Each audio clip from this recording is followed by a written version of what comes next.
What if the biggest shifts in your life weren't really about what you do, about trying harder, Mm, but maybe more about what you receive? Like, what if there was this uh, powerful unearned gift just available that could change everything? that's a fascinating way to put it. Well, that's exactly what we're exploring today in this deep dive. Yeah. The topic is the manifold possibilities of grace. Mm-hmm. We're going to unpack this concept, look at its different angles, what it all implies. Right. Our mission, really, is to pull out the key nuggets from our sources specifically, excerpts from a message called The Manifold Possibilities of Grace, Great Grace, Growing Grace by Pastor W.F. Kumuyi. It draws on several key biblical texts. Yeah, quite foundational stuff. We want to get a handle on what grace is, how it works, maybe in surprising ways, and what it might offer you. And we'll be looking at how these ideas sort of lay out a pathway. It's not just grace, but moving from that to great grace, and then this idea of growing grace. Growing grace. Interesting. Yeah, and uncovering some maybe surprising facts about what it is, how it impacts things, and ultimately why getting your head around this concept really matters. Okay, let's dive in then. First stop, Hmm. the foundation. What is grace? Right. Ephesians 2:8 gives us a starting point. For by grace are ye saved through faith, and that not of yourselves. It is the gift of God. Guess. So this gift, what does that really cover? Well, the source really expands on that word saved. It's not just forgiveness in a narrow sense. Okay. In the original language, it implies being rescued, forgiven, yes, but also set free, healed, delivered. It's quite holistic. Wow. Okay. Much broader. Definitely. And the source gives this acronym, which I think is helpful. Grace is God's redemption at Christ's expense. GRACE.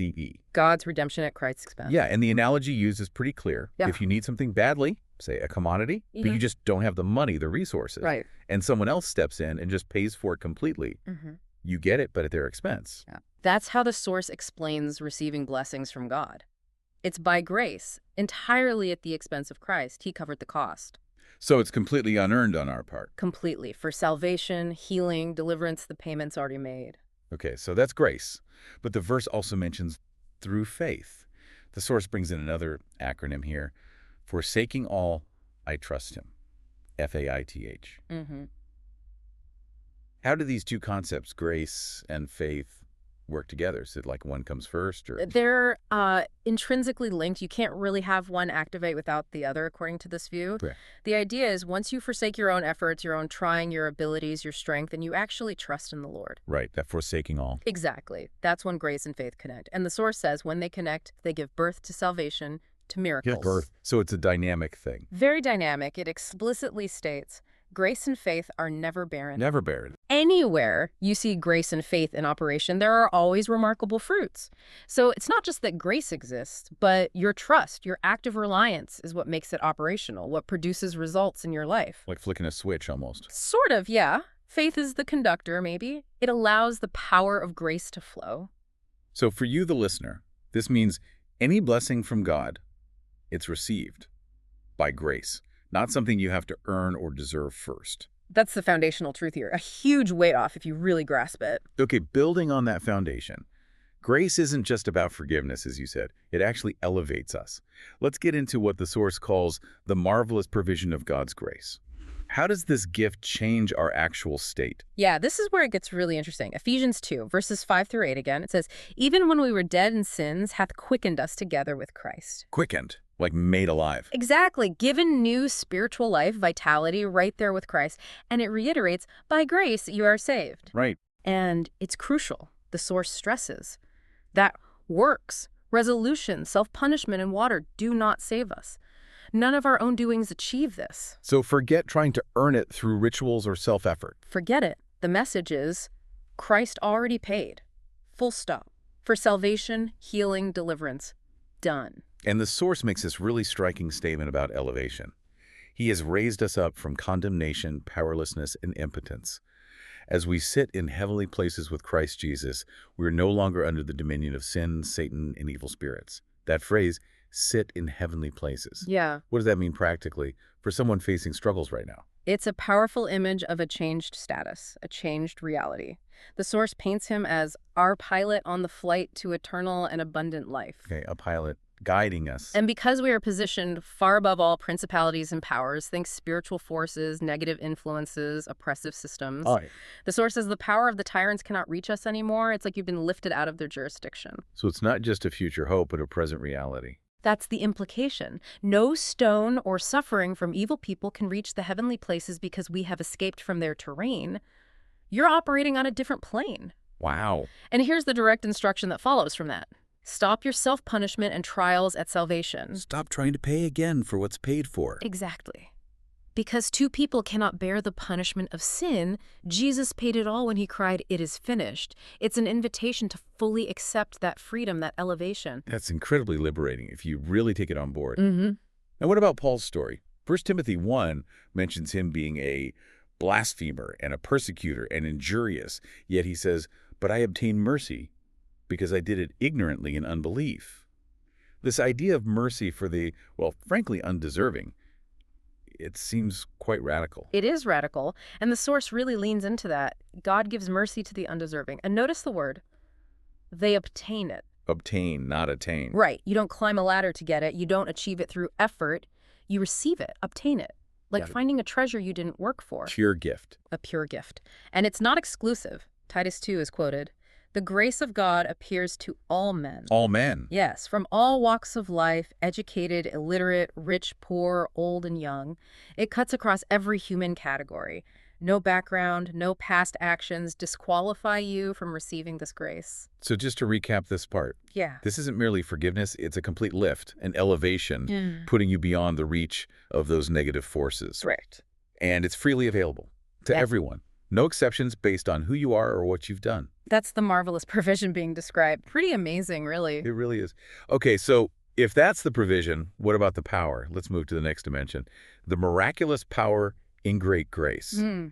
What does this look like? What are the tangible effects? Right, great grace. This is where the source suggests an amplification, a greater measure of grace that comes with tangible power. Power to deal with sin, yes, but also sickness. Power over sickness, too. Definitely. The source talks about the role of signs and wonders. It quotes Acts. "The Lord stretches forth his hand to heal, and that signs and wonders may be done by the name of thy holy child Jesus." Signs and wonders, so supernatural events. Yes, supernatural, not just everyday occurrences. These are things that point in the direction of the great Savior, healer, and deliverer. They're like signposts, evidence of this great grace at work. Acts 4 mentions this directly, doesn't it? After prayer, it says, "Great power gave the apostles witness, and great grace was upon them all." Exactly. Great power and great grace went together. Can you give us some examples from the source material? What did this power do? Sure. Acts 5 is a key passage highlighted. It says, "By the hands of the apostles were many signs and wonders wrought among the people." Many signs. And the result, multitudes were added to the Lord. But get this detail, it's quite striking. Insomuch that they brought forth the sick into the streets and laid them on beds and couches, that at the least the shadow of Peter passing by might overshadow some of them. Wow. Just his shadow. Just his shadow. That's the level of tangible, miraculous power associated with this great grace operating through them. That's hard to even imagine. It is. But the source insists this isn't just ancient history. It states, "The Lord still serves the meal of healing and deliverance everywhere, and no one will remain hungry." So, this great grace, this power, is presented as a continuous thing, still available. That's the clear message, not confined to the apostles, but a continuous provision linked to this great grace. It's fascinating how this translates grace from an internal concept into something with very visible, undeniable, real-world impact. Yes, moving beyond the solely positional into the demonstrably powerful. All right, so we've seen the foundational gift, the marvelous provision that elevates, and the miraculous power in great grace. Now let's get to this third dimension, the manifold possibilities through growing grace. This implies grace isn't static, right? The source says, we are not to be at the same level of grace all through our Christian lives. We must move from grace to great grace, to growing grace, and eventually to glowing grace. Growing grace, and even glowing grace. Yeah, it suggests a progression, a dynamic journey. Growing grace is about continuous enablement and transformation. Okay. Enablement for what? For everything, really. Yeah. The source references 1 Corinthians 15:10, where Paul says, "By the grace of God, I am what I am." I am what I am by grace. Exactly. So sinners become saints by grace. The weak receive strength by grace. Those with big assignments from God get them done by grace. It's the fuel for ongoing transformation and accomplishment. And glowing grace, what's that? It seems to imply a state where the effects of this growing grace become visibly apparent, like a radiance, a spiritual vitality that others can see, resulting from this increasing flow of God's favor. Interesting. So this growing grace idea, it sounds like it's meant to be very practical, not just a theological concept. Oh, absolutely. How does it apply day to day? Yeah. When you're facing a challenge or have an aspiration, how do you sort of tap into this growing grace? The advice given is simple. Always go to the Lord for grace. Just ask. Essentially, yes. Recognize that there is grace available for whatever you're facing. The source is quite bold here. By God's grace, you can become well, sound, hale and hearty, happy, and all the chains in your life are broken. So it touches physical, emotional, circumstantial aspects. All of it. It goes even further. Everything you dreamt of and desired, you will eventually become by the grace of God. Wow, that's a huge promise. It is. And everything you need at the throne of mercy is received by the grace of God. It frames grace as the ever-available, ever-increasing resource for every single need and aspiration. This really shifts the perspective, doesn't it? If grace is this growing gift that enables so much, it raises questions about how we approach everything. Challenges, goals, even how much we rely on our own grit versus this divine enablement. It fundamentally reframes the dynamic between human effort and divine assistance. Okay, so let's try and pull this together. We've journeyed through quite a bit in this deep dive on the possibilities of grace. We have. We started with grace as that foundational, unearned gift, God's redemption at Christ's expense that saves and rescues us, activated by faith. Right. Forsaking all, I trust him. Then we saw the marvelous provision, how grace doesn't just forgive, but elevates us, placing us in heavenly places beyond the reach of negative powers. A complete change in status and security. Then came great grace, that amplified dimension bringing tangible, miraculous power for healing, deliverance, signs, and wonders.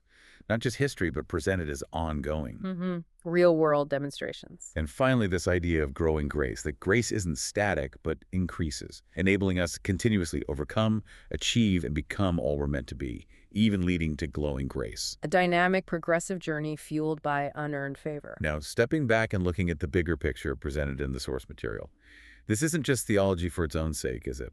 Not at all. The source actually connects these principles to very practical areas. It suggests these ideas hold keys for, say, academic and career success for young people. Really? Yeah, so. By understanding reliance on grace rather than just self-effort, perhaps. It also offers guidance for believers seeking victory in life generally and in ministry specifically. And ultimately, it presents a path for truly recognizing Jesus Christ. So it has broad implications. Very broad, which leads to maybe a final thought for you, the listener, to consider. Well, okay. What might actually become possible in your life, in your challenges, your goals, your deepest desires, if you fully embrace this idea?